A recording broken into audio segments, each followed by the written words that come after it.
لکه څرنګه چې تاسو ته پته ده چې درې نیم کاله راسه د میژ الیکشن شوی دی، میژ منتخب شوي 31 مارچ 2022 باندې. نو بدبختانه د میژ چې الیکشن وشه نو په کې پی کې کې چې کوم حکومت و د پی ټی آی و، نو وقتاً فوقتاً نو یک سره مذاکرات او خبرې کړل، هغه د میژ مسایل دیتا په ټیبل باندې شول، خو اخر کې میژ احتجاجي نه ته او مظاهرې ته مجبور شولي. پانه ورسته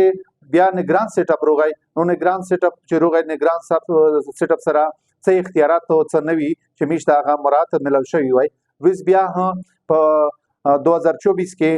بیا د پی ټی آی حکومت روغی، نو د سره په مختلف فورم باندې میژ ملاو شولي، مختلف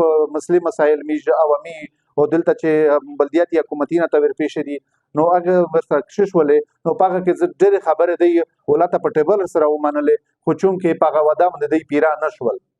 نو اخر داسې وشول چې وس دی بیا میژ احتجاج ته هم مجبور کړلی، میژ احتجاجي نه ریکارډ کړل، میژ کیس هاوک، نو وس په دغه والا باندې پیرا کې پی کې صوبایي ایکشن کونسل په ځلي سطح باندې په 16 سپتمبر باندې احتجاج په ځلي سطح باندې ریکارډ کولې هدایت جاری کړل. نو میژ صوبایي حکومت نه او ور سره د بلا حکام نه او د پی ټی آی د قیادت نه میژ دا پر زور د مطالبه کی چې میژ ته بلدیاتی نمائندې ته کې مسلې مسایل پیښ دي چې هغه د اختیاراتي او د فند دي، او ور سره میژ دوا کولا توسی هنځنه غوړي ایکسټنشنز نه غوړي ویلې چې د میژ وخت